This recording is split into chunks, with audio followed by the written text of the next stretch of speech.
Good evening, Californians. It's Monday, September 6, 2021. And with just 8 days left, we'd like to present a special edition of Red Star Report. I'm Hal Lohr, and tonight, Red Star Report brings you the new Cal Exit Gubernatorial Recall Election Summit between two candidates who have both been recognized as serious choices for those seeking a candidate in the event that Gavin Newsom does not survive question one of the September 14th recall vote. Republican candidate, Mr. Nickolas Wildstar, and California National Party candidate, Mr. Michael Loebs. Let me be clear in advance. This is a candidate summit, a discussion, not a debate. It is intended as an opportunity for each candidate to present their campaign positions on issues already under some legislative discussion in Sacramento, and has been limited to 5 questions with follow-up questions reserved to allow the candidates to clarify their positions. Each question is based on issues facing California today, and that we here at Red Star Report feel that any new governor will need to be ready to face during their possible administrations. Both candidates have been given these questions in advance to allow them to prepare for this discussion, to allow each candidate to clearly put forward their policies and discussion points. This summit will be open mic, and it is intended to be presented as an informal summit discussion between worthy candidates and to last 1 hour. Both candidates will look best in this civil debate. Additional discussion time may be added at Red Star Report's discretion and with the mutual consent of the candidates. Red Star Report, in the interest of fairness, is bringing these candidates to you in their own words. So editing will be minimal and limited to time constraints rather than content. Good evening, Mr. Wildstar. Good evening, Mr. Loebs. Good evening to you. Hello, and thank you for having me.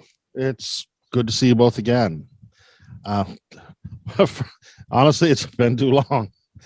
Shall we begin? Absolutely. Please. All right. Let's start with question 1. Usually a good place. I would like to direct this one to Nickolas Wildstar to begin with. All right. Question 1 goes from Black Lives Matter demonstrations to concerns about the uptick in violent crime rates as people have come out of COVID-19 lockdown. Californians seem to have a lot of questions about the role of law enforcement in California going forward. Could you and Mr. Loebs give us some idea how you, as California's new governor, would handle the broader subject of criminal justice reform? Absolutely. Well, I myself am a police abuse survivor, so I do see the need and the demand from the community for greater accountability. And it is wanted from all public officials, not only police officers, but politicians, as well as doctors now, lawyers. I mean, the list goes on. And as taxpayers, we definitely deserve what we get for what we're paying for, and it should be the best service provided. So when we talk about police reform, it only applies to bad cops. So anyone that has an argument against the demand for greater accountability and police reform should recognize, again, they're arguing against getting rid of the bad police officers that tend to spoil it for the entire bunch. So I do plan on increasing that accountability by requiring that police officers carry liability insurance. That way, if there happens to be any personal injury or death that ends up in a lawsuit, it's coming out of the police officer's own pockets instead of taxpayers. Also, we'll be getting rid of the Police Bill of Rights, as well as ending qualified immunity. I do support SB 2, which is the decertification bill that has been presented here in California, and would sign that as governor. But I would want to add in there, or have added in there, a 3 strikes rule, because we still make mistakes, and not every police officer needs to be immediately decertified on one certain instance. But if there is a 3 strikes rule where they're, again, if they have 3 complaints against them, are decertified, then that would remove them from being any liability on the state. So these are a few ways that I do plan on improving police departments in the state of California. Thank you, Mr. Wildstar. I could keep going, but I know we're timing this. Oh, that's okay. I've got all night. Mr. Michael Loebs, would you care to comment on this question? Yeah, I mean, definitely, as Nickolas Wildstar mentioned, so we in the California National Party also support the elimination of qualified immunity and establishing state-level penalties for individual officers who abuse their power. This is, of course, problematic in terms of just the structure of our legal system. Our sheriffs are at the county level, as they should be. We should have law enforcement done primarily at the county level, but there also needs to be measures of oversight in that. So the California National Party supports state level guidance and legal authority for community oversight of police in various municipalities. The Attorney General should have an independent inspection unit which can review and enforce the standards that are in various jurisdictions. And we also believe we need to create a statewide database of officers who have been problematic. The idea of officers being able to move into a new county, into a new region, into a new city without access to previous behavior they may have had as police or other sort of emergency response units should be known to anybody who's going to be hired throughout California for any sort of policing. Broadly speaking, we do agree with the prospect of moving police functions and police funding to non-police workers wherever feasible. This includes expanding and modernizing emergency medical and psychiatric response systems, especially here in San Francisco.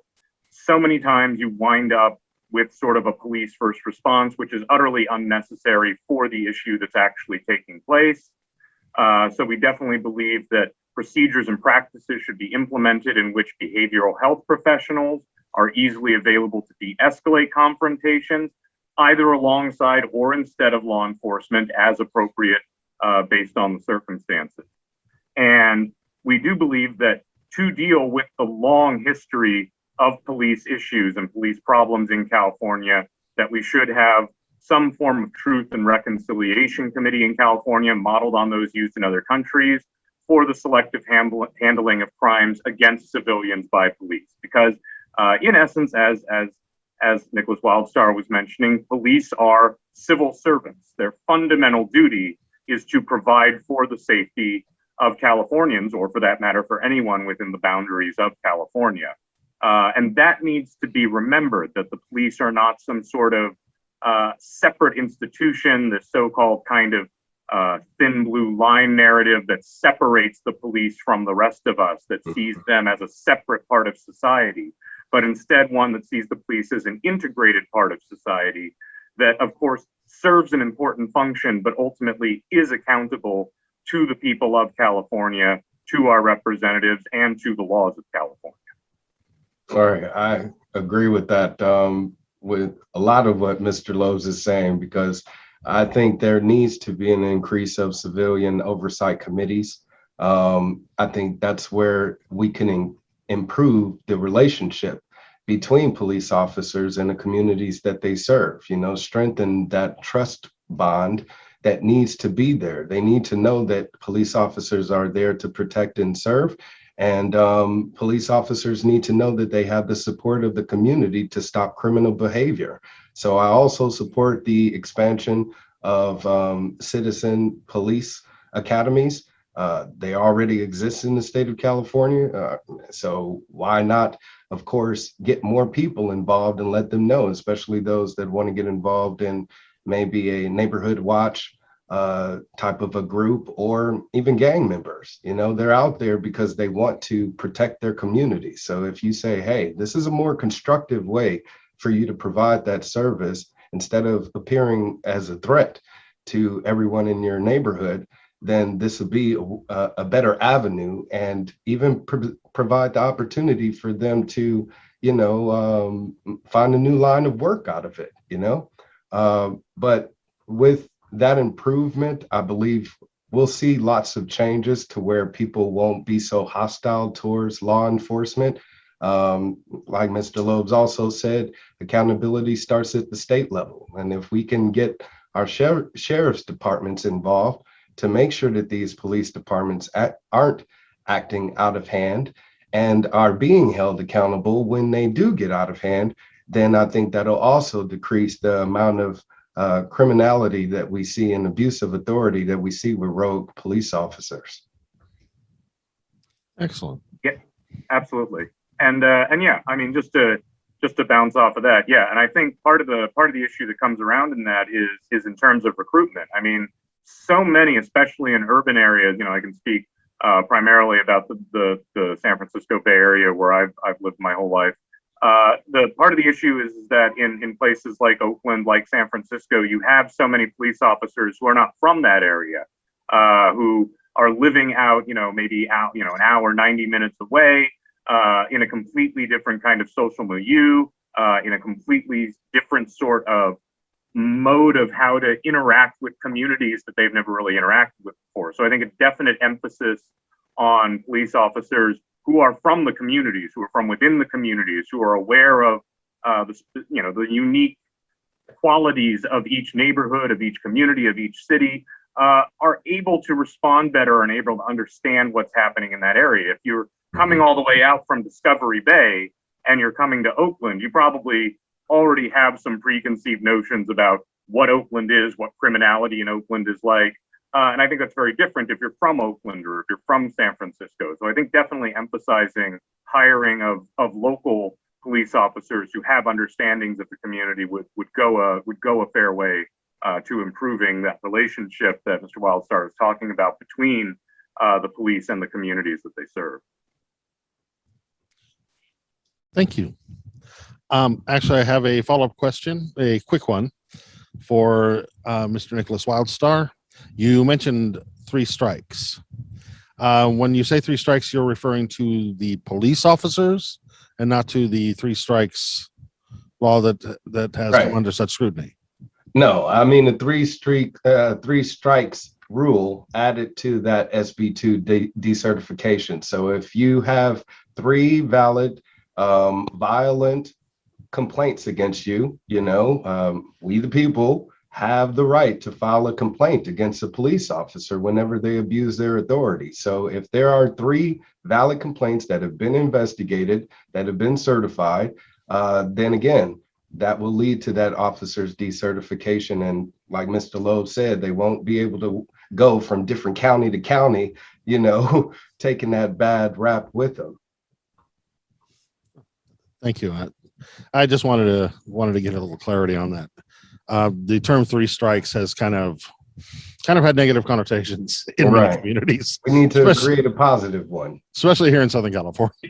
Right. May I move on? Yes, indeed. Please. All right. Question number 2.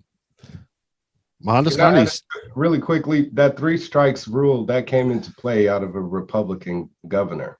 So as a Republican governor and first Black governor of California, I do plan on restoring equality to this state by removing racist gun laws like that, As I just said, wanted to add that in there. No, by all means. The Pete Wilson administration. I thought it was a note that needed a little clarity. Yeah, I was going to say the Pete Wilson administration is just the gift that keeps on giving to California, isn't it? Oh, God. Always. All right. Question number 2. This one I'd like to, in fairness, direct to Michael Loebs. Mohandas Gandhi said a nation's greatness is measured by how it treats its weakest members. Many would argue that it is homelessness that is the most complicated problem that you will face as the head of our nation state. As California governor, what would your plan be to address this humanitarian crisis? And do you have a long-term policy that can prevent rampant homelessness from plaguing California in the future? So it seems almost too obvious, but one of the main things we need for the unhoused is shelter. That is just sort of a fundamental first step. Obviously, other things get wound up into it and tied into it, but fundamentally, both for the quality of life of the unhoused and also for the quality of life of people who live in communities that have large-scale homelessness, giving people somewhere to shelter themselves is a necessary first step. And for me, it seems just obvious. If we have a criminal justice system, if we have a penal system which will pay for the shelter and the food and the medical care of people convicted of crimes, how can we not have a system that will cover the shelter and food and medical care of people who have not committed crimes in our society? That seems fundamentally just nonsensical to me. Now, there is obviously this sort of common among people, this feeling that like somebody's getting something for nothing, this is inherently unfair. And we can discuss that ideologically, but in terms of how much we spend attempting to correct the issue of homelessness, we could provide basic shelter. We're not talking about luxury condos. We're talking about basic places for human beings to live. We're also not talking about gigantic warehouses filled with 2-foot high cots, which also do not qualify a livable shelter. So what we need to recognize is that people, for the various reasons that people experience housing insecurity, that people will get their lives together much more readily and much more simply and much more straightforward when they have that anchor of a shelter. Expecting people to, in essence, put their lives together on the street so that they can be worthy of any form of assistance, I think that absolutely runs against any sort of logical principle. And also we need to recognize the complexity of why people face housing insecurity. One of my big issues with Gavin Newsom, I should point out again, I live in San Francisco. I've seen Gavin Newsom's political ascent. And back when he was a supervisor, the introduction of that Care Not Cash program that fundamentally misunderstands what the homelessness crisis is all about, probably because I don't think Gavin Newsom has ever actually spoken to anybody unhoused in his entire life outside of a PR opportunity. We need to understand that there are lots of reasons why people face housing insecurity. And this assumption that kind of everybody on the street is a criminal or a deadbeat or a junkie or something like that, and that we need to address them in that way, problematizes how we actually provide assistance. And again, for me, the fundamental issue is not ideologically, but more pragmatic. The quality of life for people on the street and the quality of life for people who live in those neighborhoods drastically declines because of our current homelessness situation. And that needs to be addressed directly, not ideologically, but with whatever is both practical and economical. So I think that needs to be our major hallmark, is getting the thing done rather than basing it on some sort of ideological ideas about what homelessness is in society and how it should be dealt with. Nickolas Wildstar, would you care to comment? Sure. Right. I mean, I couldn't agree with Mr. Loebs again, and even more with that last statement, because we do have a civic duty, especially with government officials. That's their job. So we as taxpayers, we're letting them collect that money to deal with the issue. And that's why I plan on eliminating homelessness in the state. That way we don't have to worry about it again, and we won't have to keep taking money out of taxpayers' pockets to deal with the issue, and we won't have a growing homeless population in our state. So one of the ways that we can eliminate homelessness is by, of course, building homes. Over the past year, Gavin Newsom spent over $1 billion addressing homelessness and now wants to spend another $15 billion on homelessness. I want to build 3D printed homes. These 3D printed homes can be built in less than 24 hours. Some models cost less than $10,000 each, and they're self-sustainable. They're even being built right now as commercial properties in Rancho Mirage. So I'd like to utilize this technology to provide, again, temporary housing for the unhoused people in our state. I mean, it can be transitional housing, public housing that they'll have access to annually. So they'll have to, recertify each year to stay in that home. But if we put a roof over their heads, then we're giving them an opportunity to get their lives together and get on their feet. And then once that happens, they'll move out and make room for the next person in need. Another model of home I plan on building is called Earthships. There's actually communities in Taos, New Mexico, utilizing this technology, and it's just building homes using upcycled materials. These are old tires and plastic bottles and glass bottles or whatever, but we can clean up our landfills. It's a win-win. So we get to also make sure that we're cleaning up our landfills, cleaning up our environment, while also building these state-of-the-art homes for those in need. So for all of those people that are saying, not in my backyard, trust me, since these homes are also mobile, they can pack up and leave wherever they want, but these will actually increase property value for those neighboring homes. But ultimately, we need to make sure that the houses are getting towards those that are in critical need of them. We do have mothers with small children living on the street, as well as fathers doing the same, or out of their cars or out of hotels, and they don't want to report that they have children because CPS will take their kids. So we need to stop having this punishable way of approaching those who need assistance the most. So I again would prioritize providing those homes to those families in need, to our military veterans who also make up a great deal of our unhoused population, as well as disadvantaged youth, children or, younger people between the ages of maybe 9 and 14 or 18. And either they were in our foster care system and for some reason ended up on the streets, or they ran away from home, or for whatever reason, but they aren't dealing with drug addiction issues or mental health issues like a lot of people like to paint them as.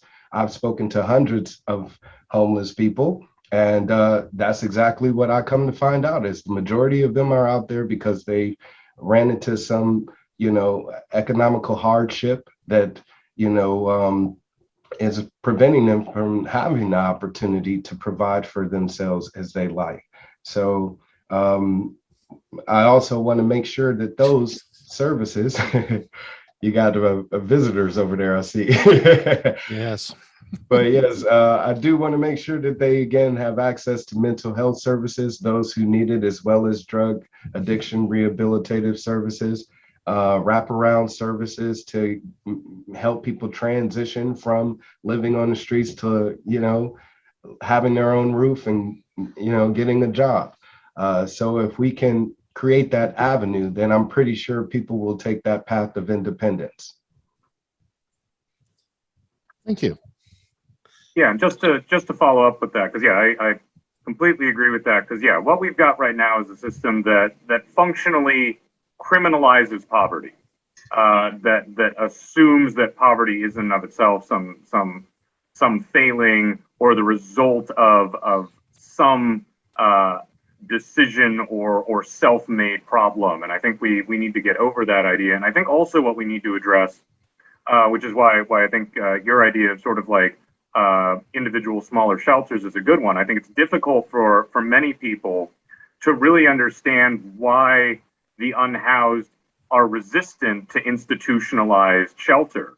Because for a lot of people, if you spend time in foster care or in the military or in prison, or even in our current sort of homeless shelter system, institutional housing is sometimes the root of that resistance, that these previous experiences in institutionalized housing make people resistant to re-enter institutionalized housing. I remember, I can't remember the exact quote, but it was Gavin Newsom was talking about, I just don't think, I don't think anybody would turn down going to a shelter and live on the street if they had a choice. And again, it's just like, you just haven't spoken to some people whose trauma that has been part of what has led them on this path to housing insecurity has been this history in institutions.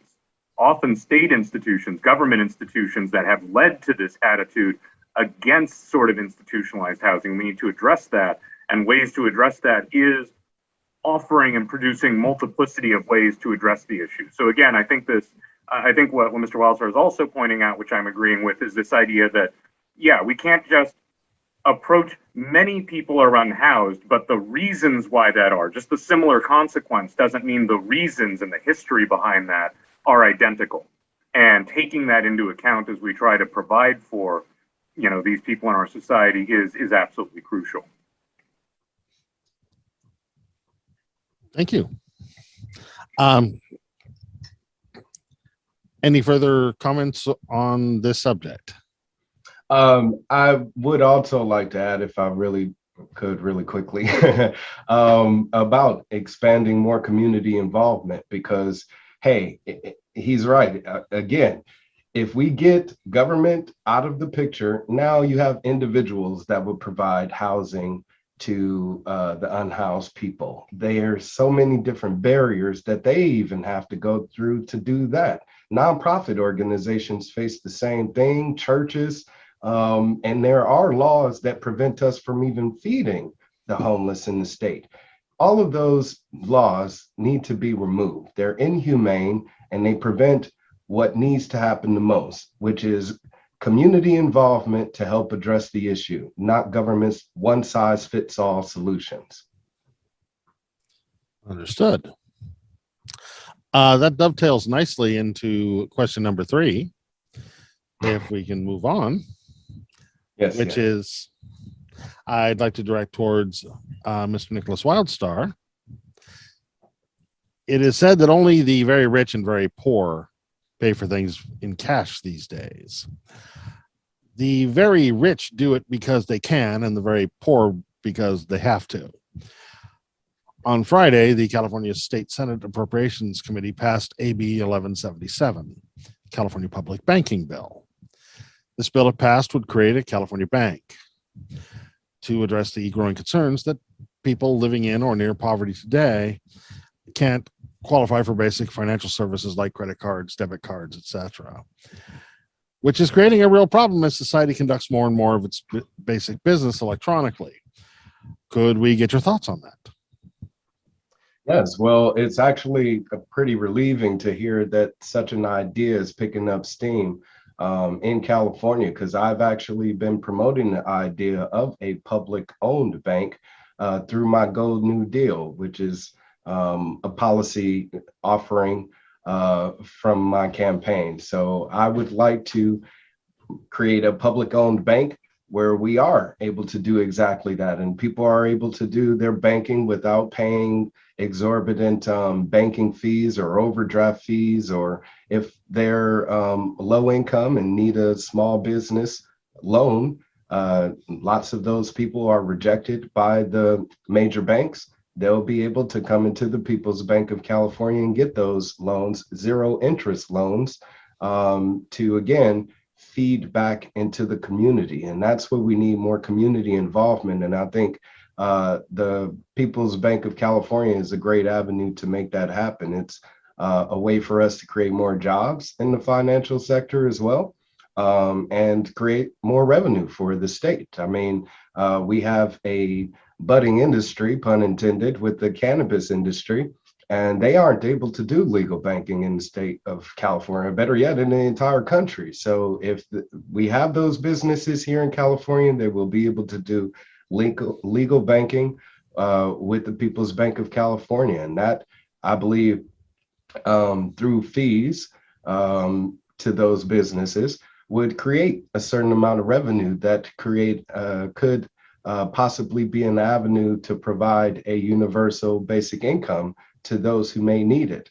Those who don't need it can simply decline, and that'll go back into the pot to provide more economic relief to, again, those who may need it. And I really think that should be more specifically targeted towards our youth, making sure that they have a nest egg sort of set aside for them, to where instead of them graduating high school and, being $30,000 in debt plus because of the, national deficit, that they have a $30,000 plus banking account where they have money to spend to use however they see fit.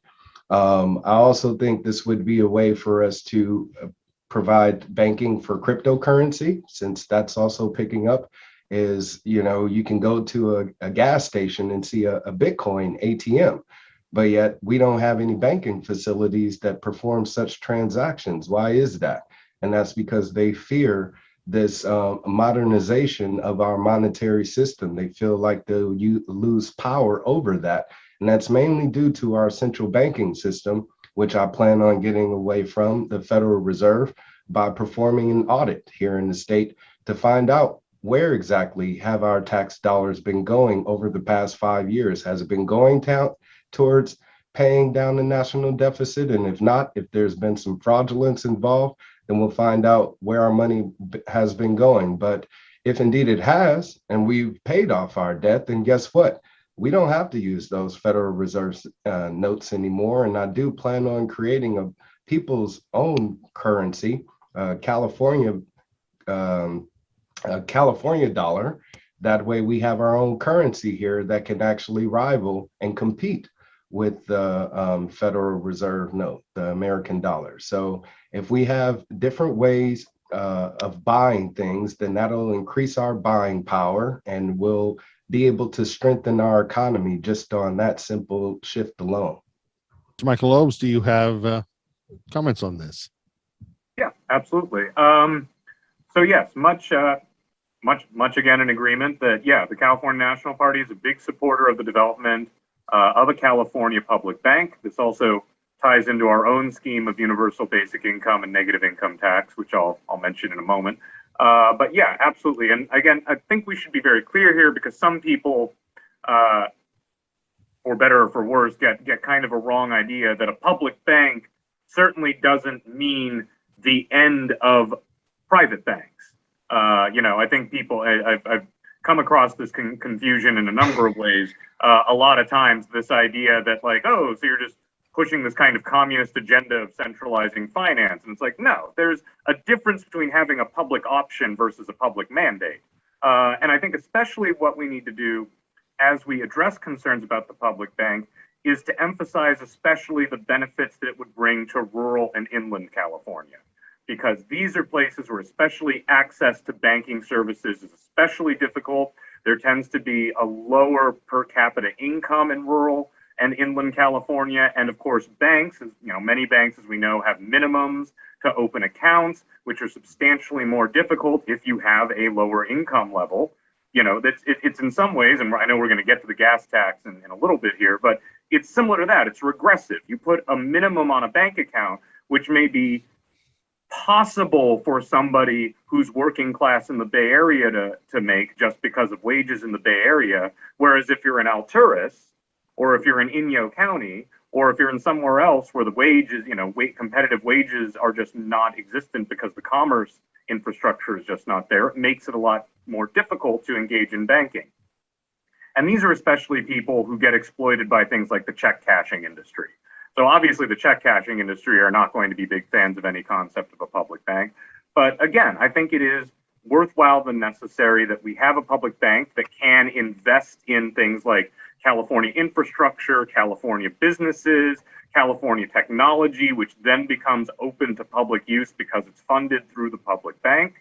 And I think, as we were mentioning, I think it's also useful for the development in California of universal basic income and negative income tax, which we in the California National Party would like to use to replace the quote unquote social welfare network that we have, which by and large seems to lose billions of dollars in fraud and involve people going through hard times in their life, spending the next 6 weeks of their life on the phone while nobody ever responds to them, and instead actually gets aid directly to people. And so if you have an account, your UBI, your negative income tax, goes directly into that account.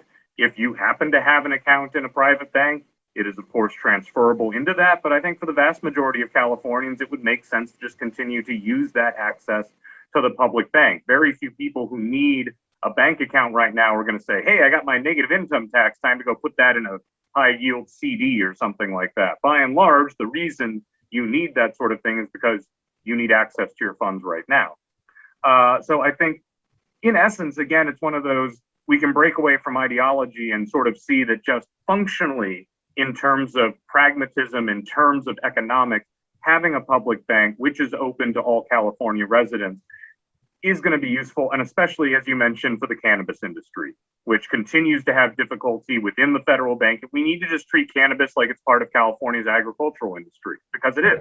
That's fundamentally what it is. It's no different than if you're growing almonds. And we need to have a financial system that recognizes that. So yeah, I think for all those reasons, especially just because, again, what I think it fundamentally points to in terms of the concept of California independence is just how distinct California's economy is from the rest of the US economy. And how much, as such a globally important economic power, we need to do, as you say, get away from the dominance of the Federal Reserve, get away from the dominance of fluctuations in US currency.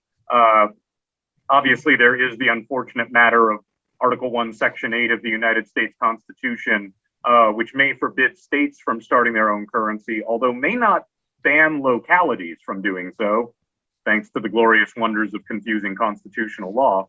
But definitely, yeah, I think we should be ultimately pushing for a California economy and a California currency that's based on that, which sort of tied to this. I think what we really need to do, and I think it was one of the worst decisions we ever made 25 years ago, is we need to open a California stock exchange.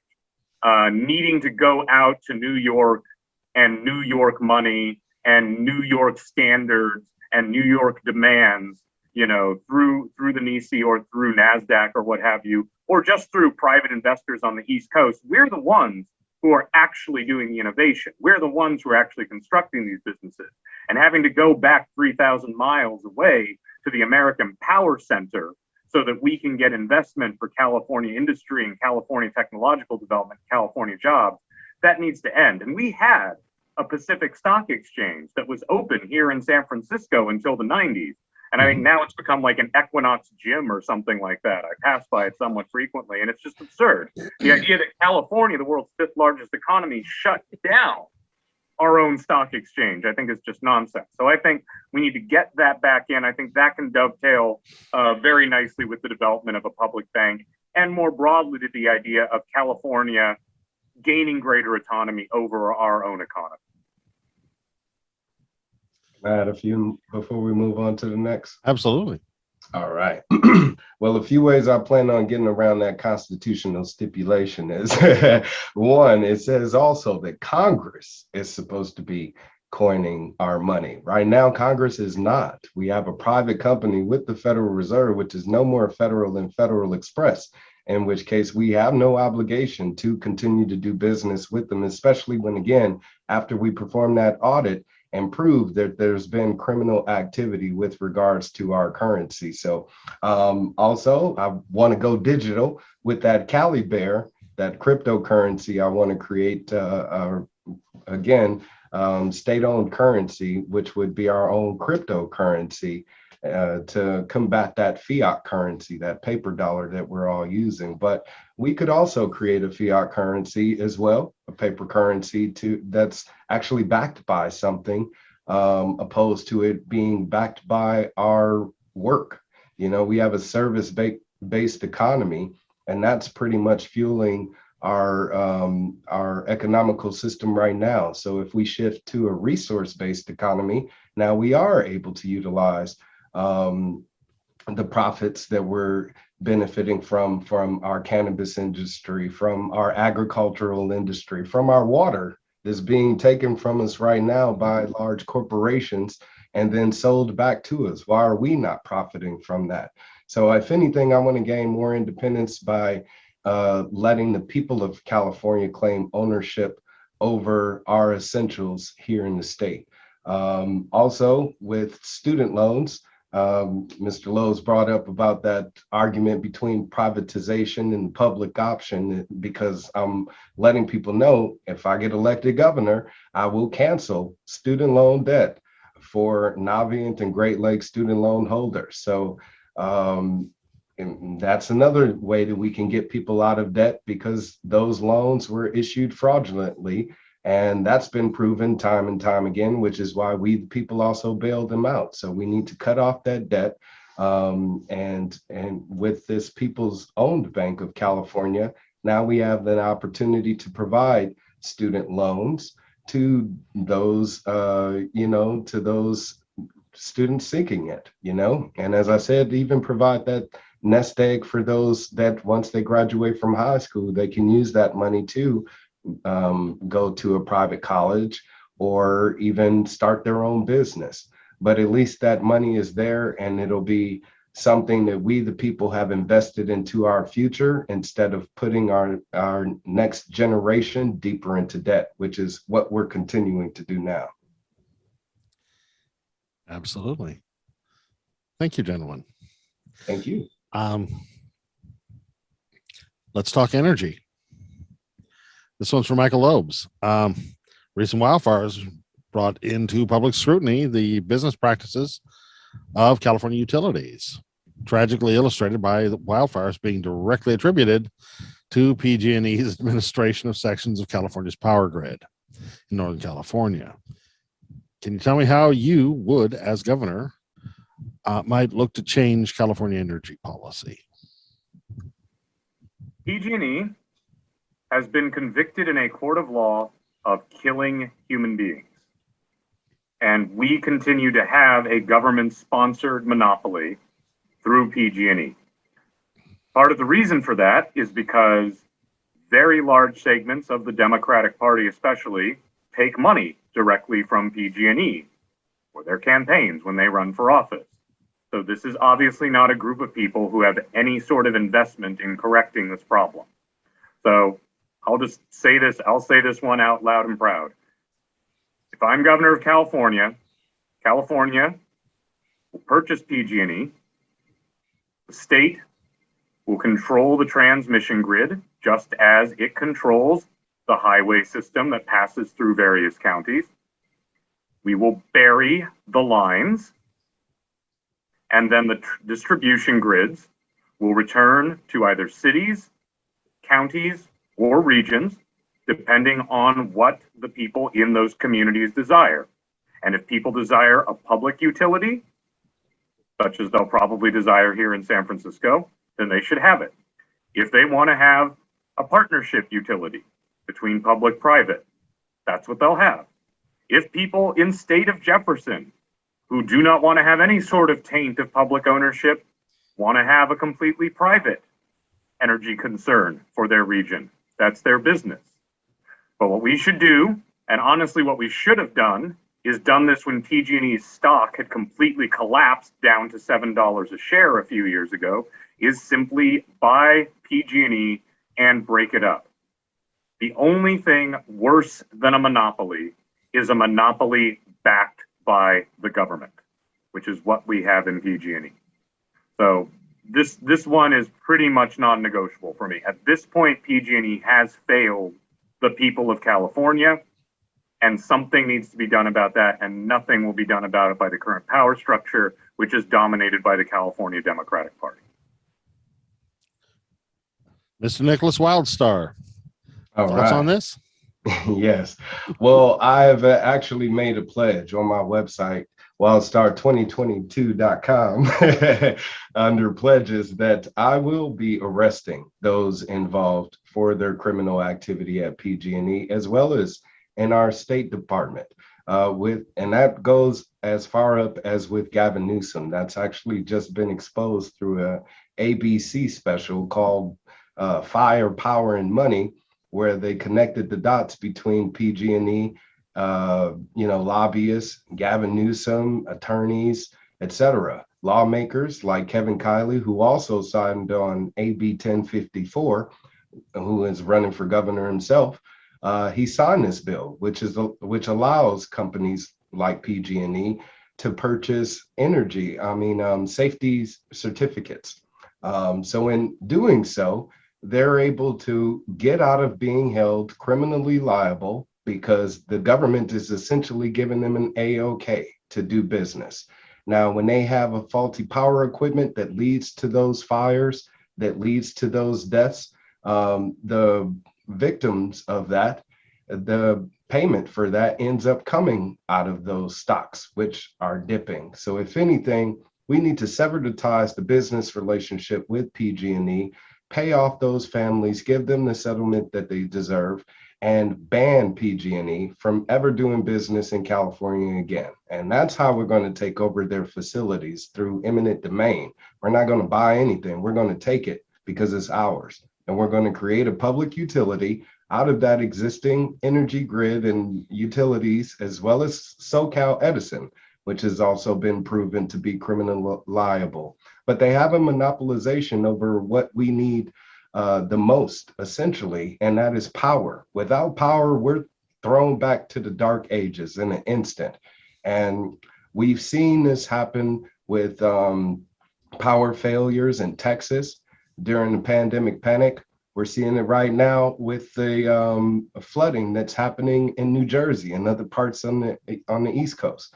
So if we want to make sure that we have some energy independence, then we need to make sure that we're investing into the type of structure that's going to make sure that it's reliably there and created for our utilization. So under my Gold New Deal, I'll go back to that. I plan on creating a people's owned utility that utilizes renewable technologies like hydroelectricity, like what is it? Pardon me, I just drew a blank. But wind power, pardon me, solar power, as well as using thorium nuclear plants. We should be modernizing different ways that we can, again, provide energy here in California. And if we have different options, the free market will definitely provide the solutions, and they'll be much more affordable, and the people of California would benefit from that. But if we invest into our own people's own utility, then now we have power readily available to us that we get to use free of charge without having to spend any more for it. Any extra that we have, we can sell it. Now we can use that profit to, again, fund that universal basic income program. In exchange for the welfare program, let's get rid of that since it's extremely expensive, and find another way to provide, economic relief to those who need it. Excellent. We are at the 10-minute mark. Nickolas Wildstar, this fifth question is for you. Before the recall campaign began, no issue seemed to motivate more California conservatives than signature gathering events about the outrage to repeal the gas tax. Speaking as California's governor, would you care to address this concern over this issue? Absolutely. Well, if people do recall, before this last recall attempt that was successful, there were many attempts to recall Gavin Newsom, and one of them mainly was because of what he was doing with that gas tax. It wasn't because the taxes are so damn high here in California. It's the fact that he was collecting those taxes that was meant to go towards infrastructure improvements, but that wasn't happening. It was a misappropriating of those funds, and I'm pretty sure some mismanagement. And if we do some more proper auditing of the state, we'll find out there was some criminal activity there as well. That's why I do want to audit our state budget as soon as I'm elected governor, so we can find out what's been happening with those taxes that have been collected throughout this pandemic. Because we have continued to pay taxes for gas. We have continued to pay taxes, got taxes for gas and can't drive and go anywhere. We've continued to pay gas property taxes and aren't able to send our kids to school.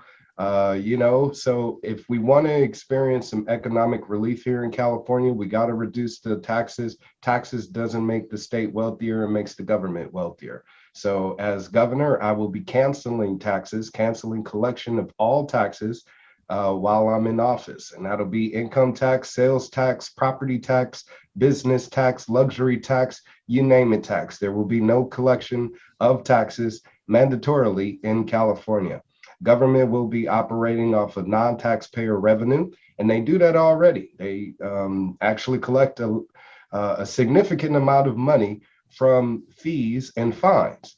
So we could continue to do so, only not in a negative fashion. If we say, for instance, lease off naming rights to some of our state highways, then that'll provide an extra source of revenue for the state. So instead of calling it the Golden Gate Bridge for a year, Google comes along, or Amazon, or Verizon, or Disney, and they pay $100 million a year to have it be named after them, then so be it. And that's a way for us to generate income for the state to fund public programs, as well as, again, not have to pay for maintenance of those highways. So it's a win-win for taxpayers because they're getting a freshly paved highway out of that, not having to pay for maintenance and not having to continue to be taxed for state programs. So it's a better way for us to create more wealth for the state. And that's why I'm saying, again, the people of California deserve some economic relief immediately, which is why I will be canceling taxes. Well,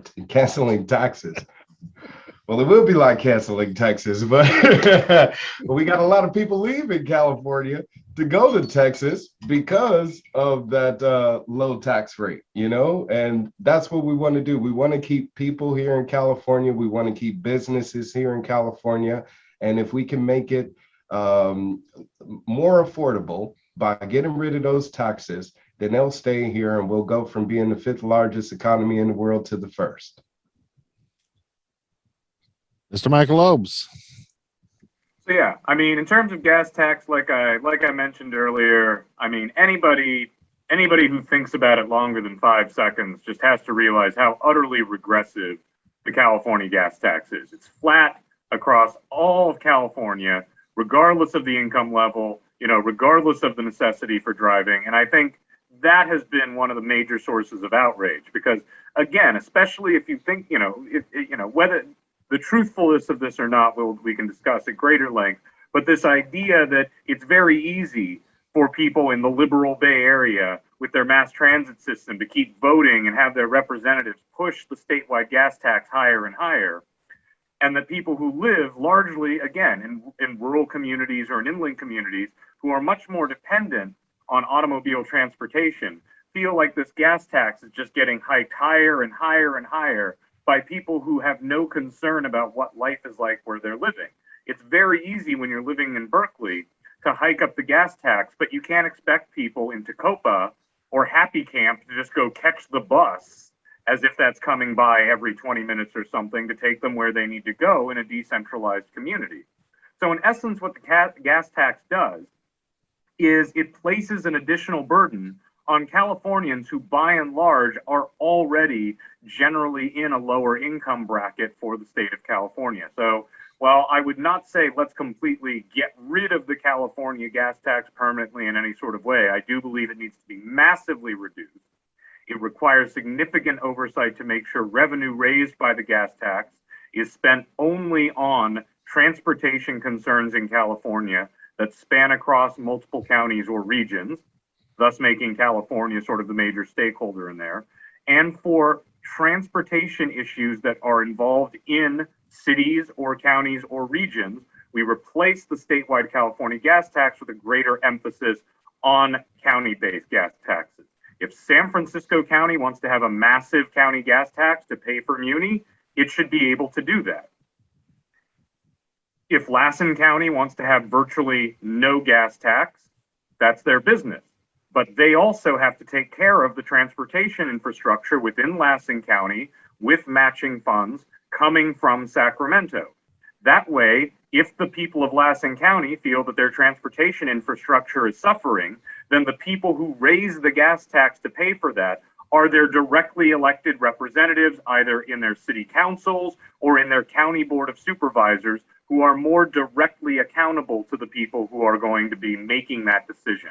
And that is one of the fundamental goals and fundamental principles of the California National Party, is that where possible, decisions should be made by the most locally accountable representatives as is practical. Now, we still are going to need things like California-wide civil rights, California-wide environmental policy, California-wide resource management.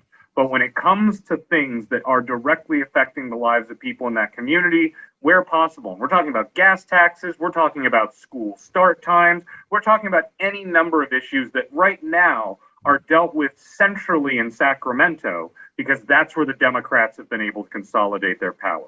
We need to decentralize the California government. We need to be able to return power to locally elected officials, and having a rational gas tax, which is going to be focused and emphasizing local concerns, local transportation infrastructure, local representatives making decisions about local city, county, or regional gas taxes, is a major part of that. All right. At this point, we would like to end this with closing remarks.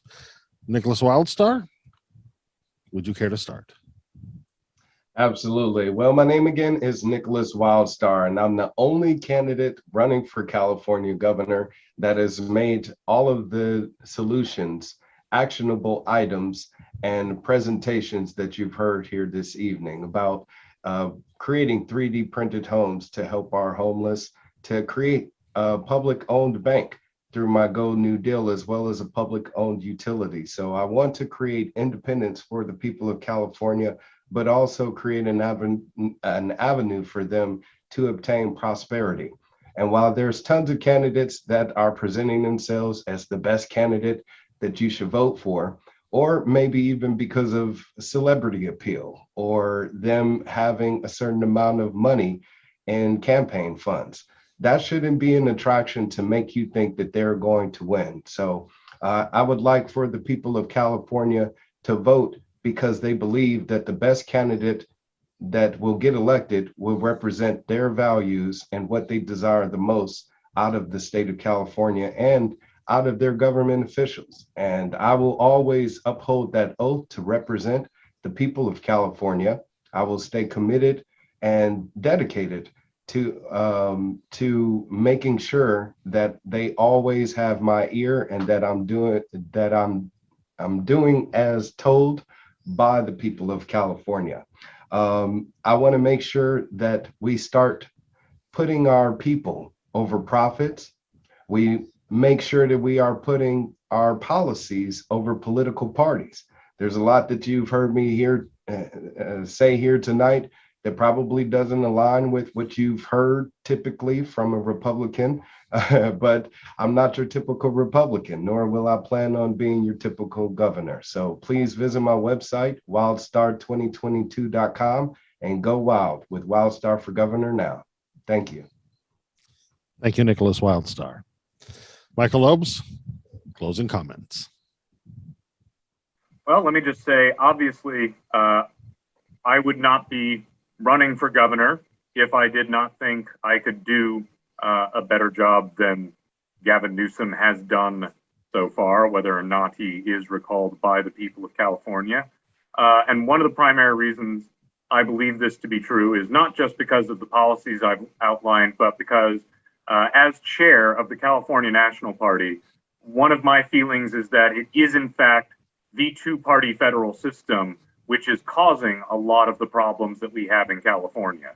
That in fact, rather than developing policies that work, too often Californians have fallen into this combat between Team Red and Team Blue, attaching our ego to these political parties, which by and large are connected to battles taking place 3,000 miles away in Washington, D.C.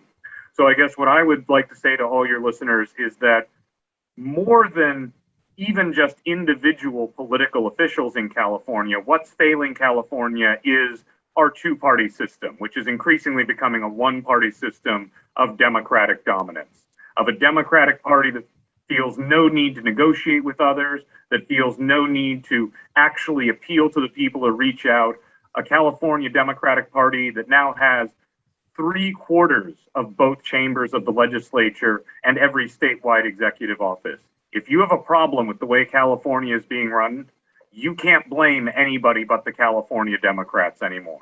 They are holding all the cards in addition to sticking their thumbs on the scale, and they still seem unable to actually govern California. Because as we've seen, especially in this last year, as we've watched people like Kamala Harris, like Garcetti, like Becerra move their careers onto Washington, D.C., that too often these politicians in both parties tend to focus on their careers and on their party loyalty rather than on the benefits of California. I should point out, I am not accusing Mr. Nickolas Wildstar of this.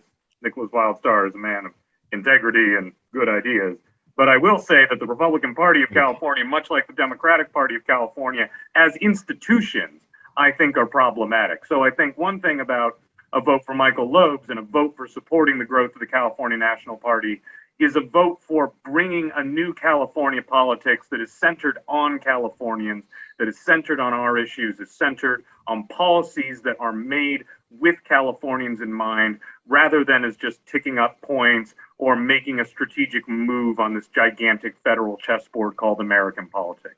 California politics is significant and influential enough, and I would ask all Californians to put their mind and their efforts into what's happening here in California and not get distracted by this federal circus and these officials in these two parties who by and large are simply interested in attaching their egos to the victory of their political parties and the victory of their own personal careers, moving us back into a California politics that is made up of representatives who are actually Californians serving the California people, seeking to represent the California people. So I would say to voters who are still undecided, whatever you're thinking, I think the recall, just the very fact that it's happening, is a sign of the failure of the two-party system, and that California needs to start thinking of a way to do California politics differently. Thank you both. I guess actually I should also add on, because I don't have the great background that Nickolas has, but if you're interested in hearing more about this, you can find my campaign website at www.loebsforcalifornia, LOEBSFORCA.com. And you can also learn about the California National Party at www.votecnp.org. And we also have the usual social media that is apparently utterly necessary for any kind of politicking in the 21st century. So, thank you. At this point, Red Star Report would like to thank Mr. Michael Loebs and Mr. Nickolas Wildstar for coming and speaking to us today. And we're telling everybody, vote. Your nation state needs it. I will say, don't leave that number 2 blank. I don't care if you vote for me or Nickolas or someone else. Do not listen to that Democratic Party nonsense about just leave it. It is your duty as a California citizen. Find somebody that you think makes sense, whether it's me, whether it's Nickolas, whether it's somebody else. Ignore that leaving number 2 blank. That is some nonsense. Agreed. Thank you both. This is Hal Orr, Red Star Report. Wishing you a great week.